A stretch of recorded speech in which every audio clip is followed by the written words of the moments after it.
E se eu te dissesse que a maior viagem da sua existência ainda nem começou? Uma jornada que não será medida em quilômetros, mas em eternidade. Que não terá como destino uma cidade terrena, mas a própria capital do universo, a Nova Jerusalém. Você já parou para se perguntar genuinamente como seremos no céu?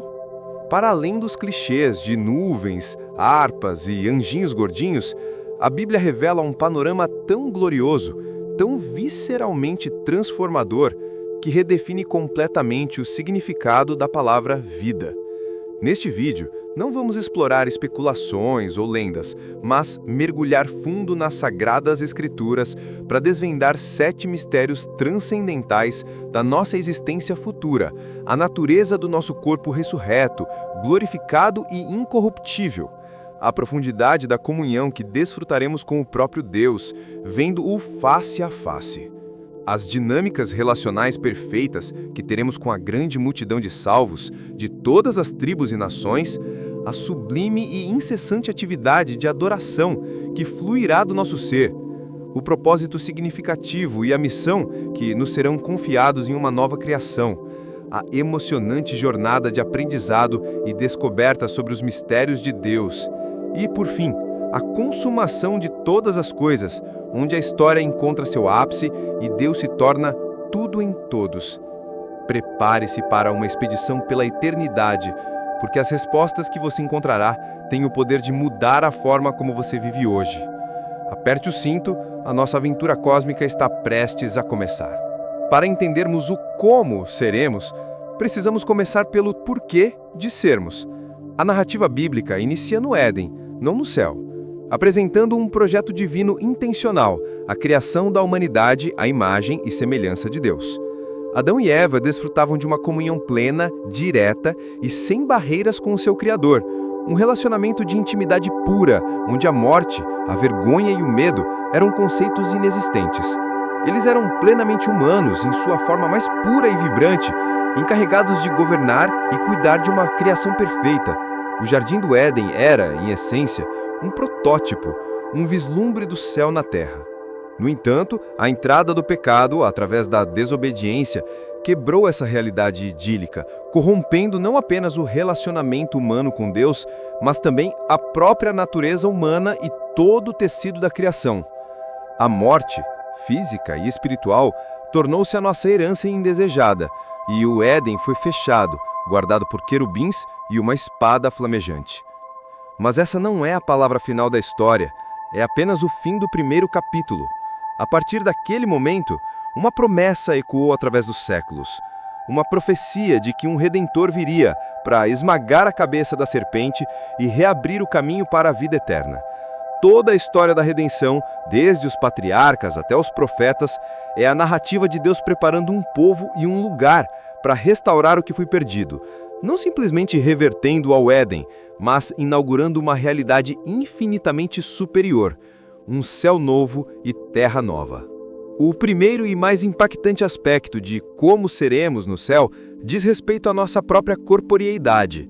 A visão popular de almas etéreas e sem forma flutuando em nuvens é uma distorção grosseira da verdade bíblica. A doutrina cristã afirma não a fuga do corpo, mas a sua ressurreição e glorificação. O apóstolo Paulo, em 1 Coríntios 15, dedica um extenso tratado a este tema, usando a analogia de uma semente e uma planta para explicar a radical transformação. Nosso corpo atual, o corpo natural, psiokikon, é semeado na corrupção, na desonra e na fraqueza. Ele está sujeito à doença, à decadência e à morte, carregando as marcas do pecado e da queda. Mas, na ressurreição, ele será levantado como um corpo espiritual, pneumatikon. Isso não significa um corpo feito de espírito, imaterial, mas um corpo totalmente governado e animado pelo Espírito Santo, perfeitamente adaptado para a vida eterna. Será semeado em desonra, mas ressuscitado em glória. Semeado em fraqueza, mas ressuscitado em poder. Semeado um corpo natural, mas ressuscitado um corpo espiritual. O próprio Jesus, após a sua ressurreição, é o protótipo e a primícia desse novo corpo. Ele podia comer peixe, ser tocado e ainda carregava as marcas dos cravos, demonstrando continuidade de identidade. No entanto, ele também podia transpor paredes e sua aparência era, por vezes, não reconhecida imediatamente, indicando uma transformação radical. Nosso corpo glorificado será incorruptível, imune à doença e à morte, será poderoso, livre das limitações físicas atuais e será espiritual, perfeitamente sintonizado com a vontade de Deus. Seremos, portanto, mais reais e mais nós mesmos do que jamais fomos, habitando uma corporeidade que é a consumação final do projeto de Deus para a humanidade. O ápice da existência celestial, o sol em torno do qual toda a realidade gravitará, será a comunhão direta, intocada e face a face com a Trindade Santa. Desde o Éden, a humanidade anela, muitas vezes sem perceber, por restaurar aquele passeio na brisa do dia com o seu Criador. No céu, esse anseio será não apenas satisfeito, mas superado de maneiras inefáveis.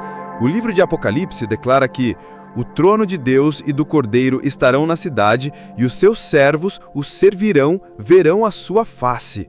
Ver a face de Deus era um conceito tão tremendo no Antigo Testamento que Moisés foi informado que nenhum homem poderia vê-lo e viver. Mas em Cristo, o véu foi rasgado e no estado glorificado, nossa natureza será purificada e capacitada para suportar e deleitar-se no esplendor da sua presença direta. Não será uma visão à distância, mas uma comunhão íntima e relacional. A famosa oração de Jesus em João 17 captura este mesmo desejo do Filho para conosco. Pai, quero que os que me deste estejam comigo onde eu estou, para que vejam a minha glória. Isso implica em uma proximidade que redefine a palavra intimidade. Seremos inundados por um amor tão puro, tão intenso e tão pessoal que toda a fome da alma será saciada, toda a pergunta do coração será respondida e todo o vazio existencial será preenchido de uma vez por todas. A adoração, então, não será um ato programado, mas uma reação orgânica e inevitável de um coração que, vendo finalmente a fonte de toda a beleza, bondade e verdade, não pode fazer outra coisa que não transbordar em louvor. Esta comunhão será a própria essência da vida eterna. Uma pergunta frequente e profundamente humana é: no céu, nos reconheceremos?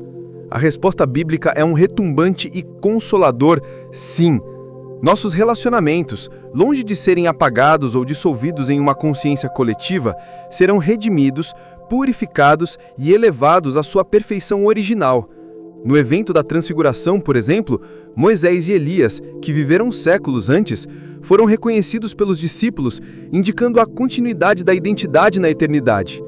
No céu, conheceremos como somos conhecidos, diz Paulo em 1 Coríntios 13. Isso sugere um nível de transparência, compreensão e amor mútuo que é impossível em um mundo manchado pelo egoísmo, pelo ciúme, pelo medo e pela má comunicação. Todos os relacionamentos que foram quebrados pelo pecado, pela distância ou pela morte serão gloriosamente restaurados. Imagine reencontrar um ente querido e pela primeira vez amá-lo de forma completamente pura, sem as sombras do orgulho ou da insegurança.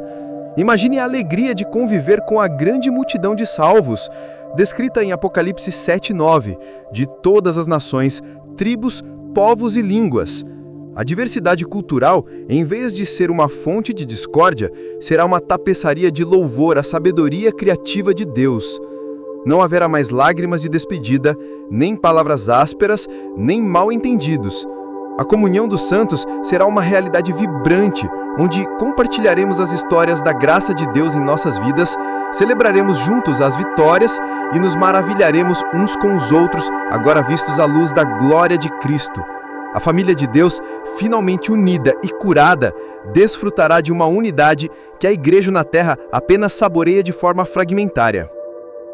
Quando se pensa no céu, a imagem de adoração incessante é central, mas é crucial entender a natureza dessa adoração. Ela não será um culto monótono e forçado, cantando as mesmas 4 músicas em loop por trilhões de anos.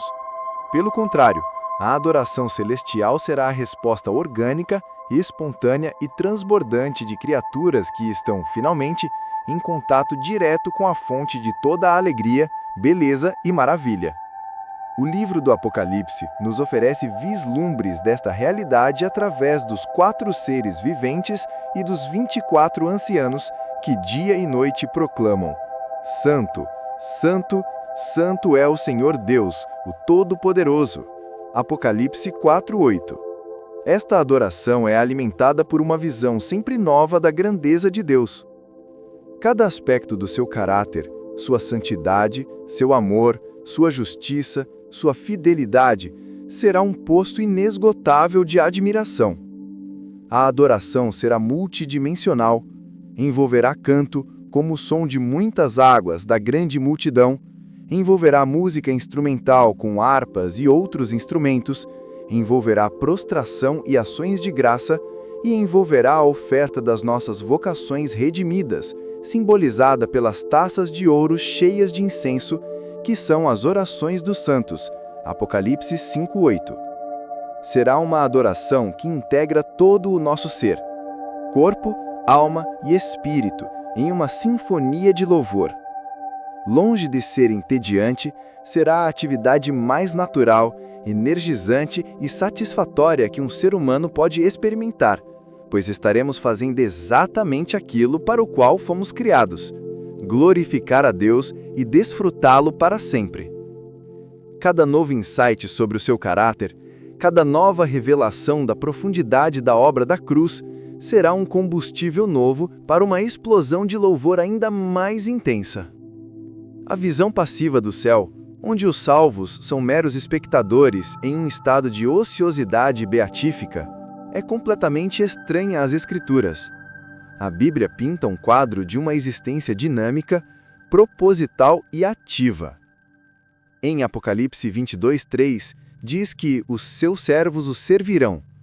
O verbo servir, latreu, em grego, carrega a ideia de serviço sagrado, de trabalho de adoração.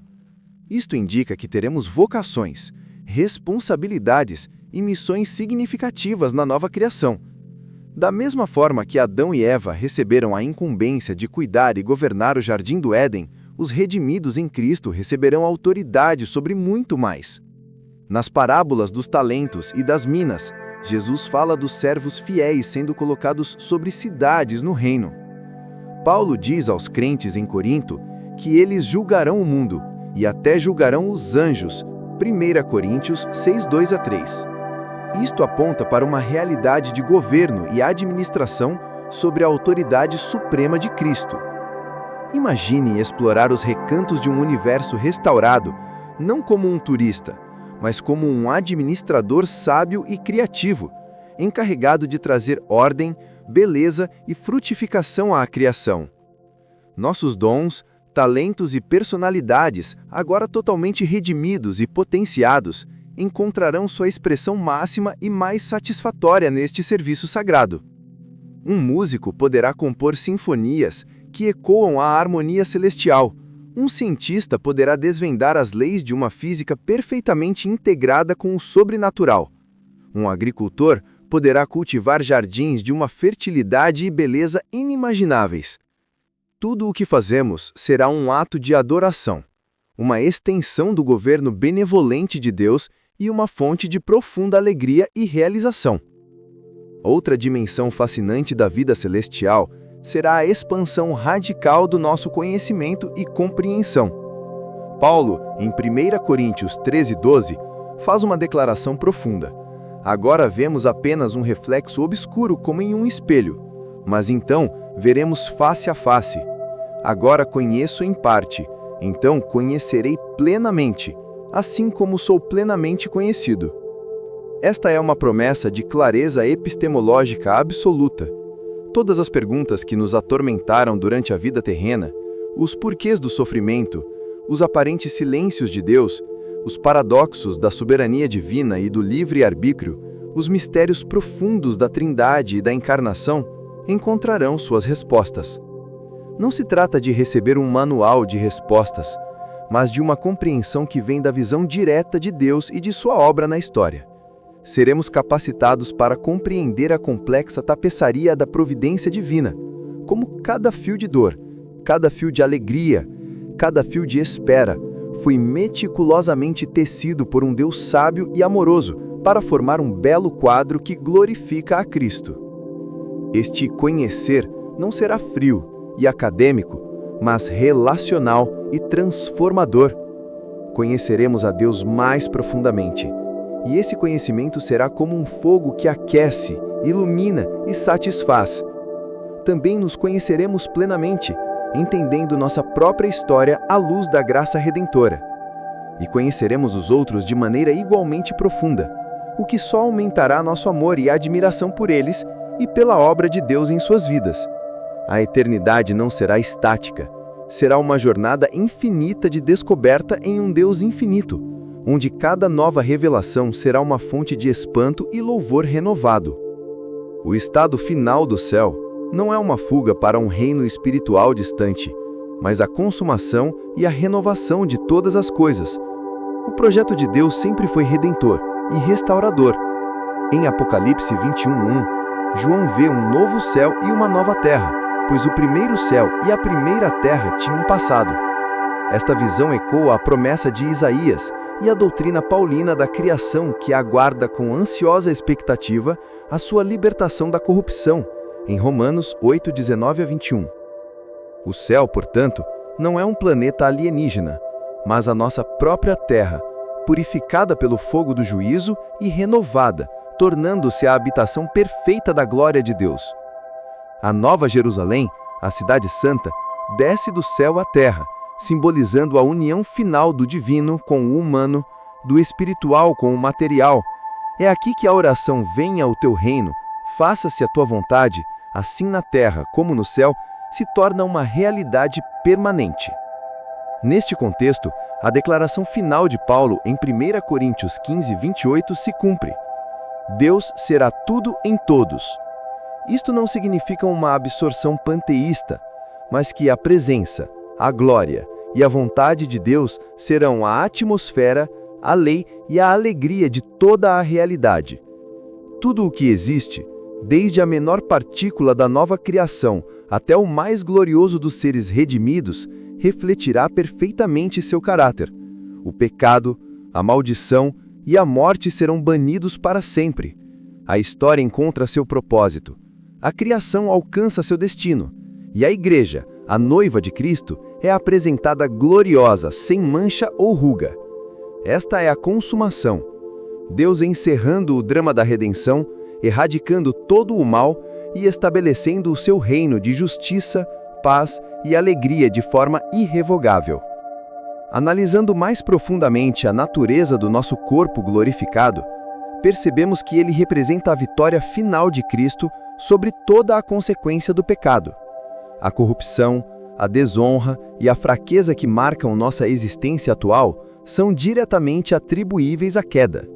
A ressurreição do corpo é, portanto, a demonstração última de que a morte não apenas foi revertida, mas foi derrotada, e que a maldição foi desfeita. A continuidade com o nosso corpo terreno, simbolizada pelas marcas em Jesus, garante a justiça da redenção. É o mesmo eu que foi salvo pela graça que é levantado para a glória. No entanto, a descontinuidade, a transformação radical, testemunha o poder de Deus de fazer novas todas as coisas. Este corpo não estará mais sujeito às leis da decadência biológica. Será um corpo adaptado para uma nova ordem de criação, talvez operando sob leis físicas que integram perfeitamente o natural e o espiritual. A promessa de que Ele transformará o nosso corpo de humilhação para ser igual ao corpo da sua glória, Filipenses 3:21, sugere que compartilharemos da qualidade da ressurreição de Cristo. Isto tem implicações imensas para a nossa identidade. Não seremos fantasmas, mas seres integrais, lembrando-nos para sempre de que a matéria, criada por Deus, é intrinsecamente boa e foi digna de ser redimida e glorificada pelo próprio Filho de Deus, que habitou um corpo de carne e osso para sempre. A doutrina da visão beatífica, ver a Deus face a face, é um pilar da teologia cristã histórica. Ela resolve o paradoxo do anseio humano por Deus e a impossibilidade da criatura finita de compreender o infinito. No céu, essa barreira não é removida dissolvendo a finitude humana, mas a graça divina que capacita e transforma o homem para suportar e desfrutar da plenitude de Deus, de uma maneira que não o destrói, mas o consuma em bem-aventurança. Teólogos como Tomás de Aquino argumentaram que esta visão constitui a felicidade essencial do homem. Não é uma percepção física com olhos biológicos, mas uma apreensão intelectual e espiritual. A dinâmica dos relacionamentos no céu oferece uma fascinante sociologia redimida. A Igreja, o corpo de Cristo, encontrará sua expressão plena e funcional. As distinções e dons individuais, longe de serem apagadas, serão celebradas e utilizadas em harmonia perfeita para o bem comum e a glória de Deus.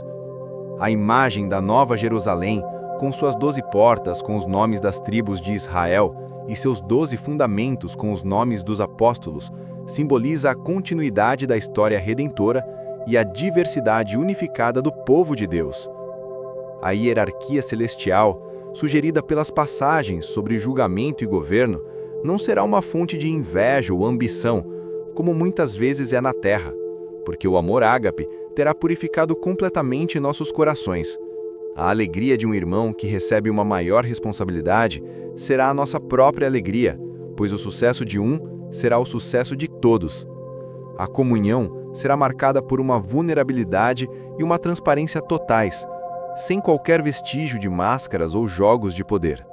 Será a antítese da sociedade de Babel, onde a unidade era forjada para a autoglorificação humana. Aqui, a unidade na diversidade será um eterno monumento à glória da graça de Deus, que resgatou indivíduos únicos de toda língua e nação e os uniu em um só corpo em Cristo. A adoração celestial, quando analisada, se revela como uma liturgia cósmica. Ela não é um evento isolado, mas o ritmo e a respiração da nova criação. Os elementos descritos no Apocalipse, os cânticos, as aclamações, as prostrações, as taças de ouro, não são meramente simbólicos, eles representam a realidade última de uma criação que está em constante e perfeito diálogo de louvor com o seu Criador. Esta liturgia é trinitária por excelência, é dirigida ao Pai que está no trono, é centrada no Cordeiro que foi imolado, o Filho, e é energizada pelos 7 Espíritos de Deus, o Espírito Santo. A repetição do Santo, Santo, Santo não indica monotonia, mas a percepção sempre nova de um atributo de Deus que é infinito em suas profundezas. Cada ato de serviço, cada obra de criatividade, cada gesto de amor na nova criação será um movimento nesta grande sinfonia de adoração. A adoração, portanto, deixa de ser um segmento da vida para se tornar a própria textura da existência. É a consumação do princípio de que, seja comendo, bebendo ou fazendo qualquer outra coisa, tudo é para a glória de Deus.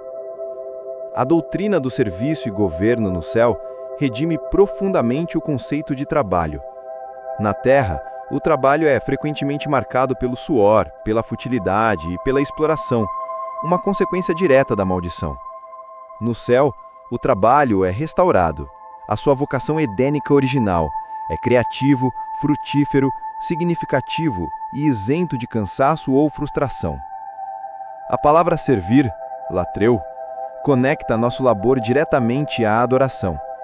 Isto significa que no céu não haverá dicotomia sagrado-secular.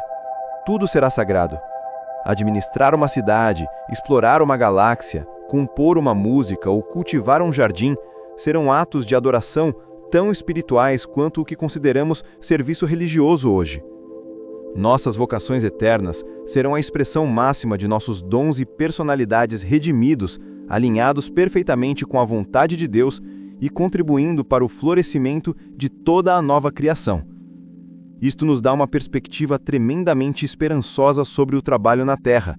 Ele é um ensaio, uma sombra da significativa e alegre labuta que nos aguarda na eternidade. A promessa de um conhecimento pleno representa uma redenção da nossa própria capacidade de conhecer. A epistemologia humana na Terra é fragmentada, distorcida pelo pecado e limitada pela finitude. No céu, essas barreiras são removidas.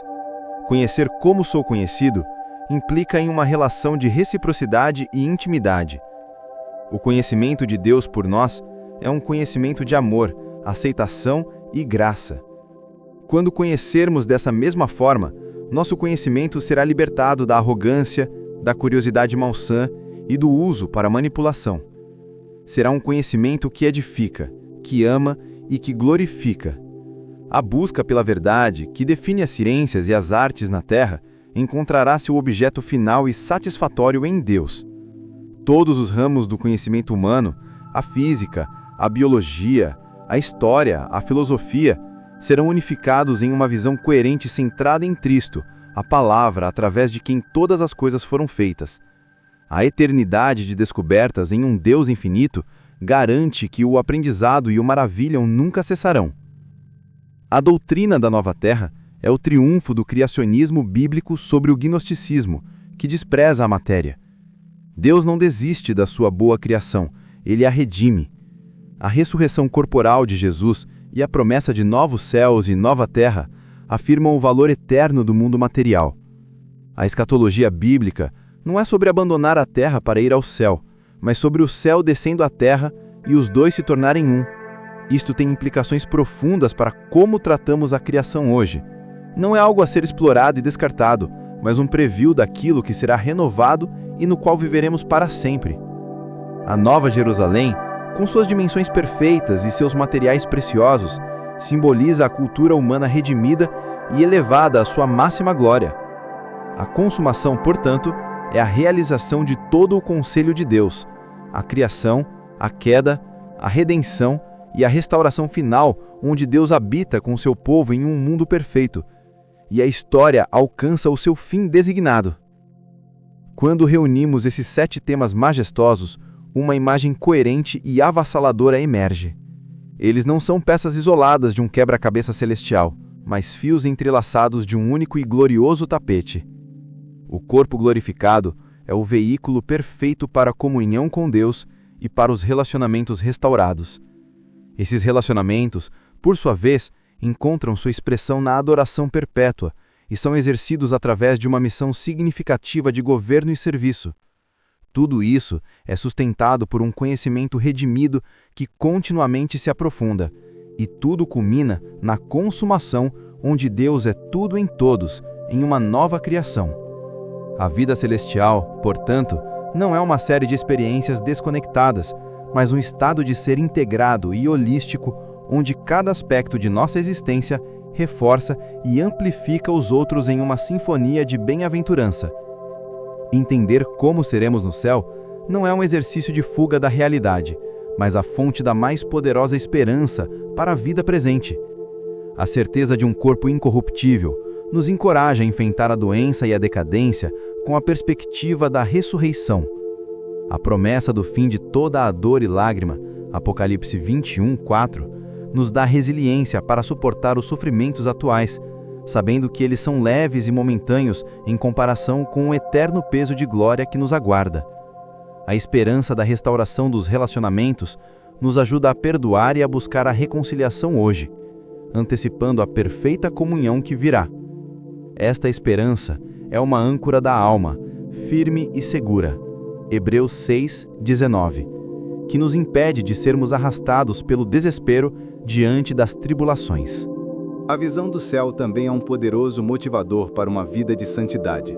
1 João 3:2 e 3 declara: Amados, agora somos filhos de Deus, e ainda não se manifestou o que havemos de ser, mas sabemos que, quando Ele se manifestar, seremos semelhantes a Ele, pois o veremos como Ele é. Todo aquele que nele tem esta esperança, purifica-se a si mesmo, assim como Ele é puro.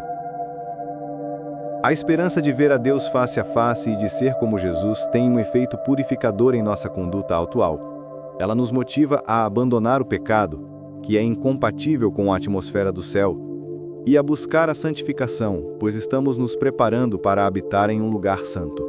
A eternidade molda a nossa ética. A missão que nos aguarda no céu informa e energiza a nossa missão na terra. Se no céu serviremos a Deus como reis e sacerdotes, nossa vida hoje é um treinamento para esse governo.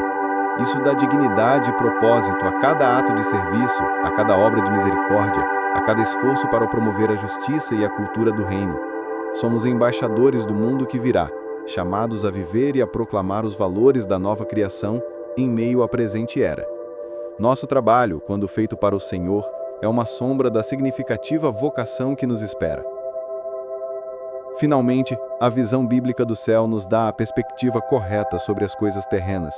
Ela nos ajuda a relativizar os sucessos e fracassos passageiros deste mundo. A fama, a riqueza e o poder perdem seu brilho enganoso quando comparados com a glória eterna. Ao mesmo tempo, a beleza, a arte, o amor e a alegria que experimentamos aqui são reconhecidos como vislumbres, primeiros frutos da realidade celestial. Eles não são ídolos a serem adorados, mas sinais que apontam para a fonte de toda beleza e alegria. Esta perspectiva nos liberta do materialismo e do cinismo, permitindo-nos desfrutar dos dons de Deus sem colocar neles o peso da nossa esperança última. A descrição de como seremos no céu é, em última análise, um convite. É o convite final do Evangelho estendido não apenas para escapar do inferno, mas para entrar em uma herança indescritível. É um convite para ser totalmente humano, finalmente livre da escravidão do pecado e da morte. É um convite para uma aventura de descoberta, criatividade e amor que nunca terá fim. É um convite para um lar, não meramente um destino, onde cada ânsia do coração será saciada e onde conheceremos e seremos conhecidos no abraço infinito do amor divino.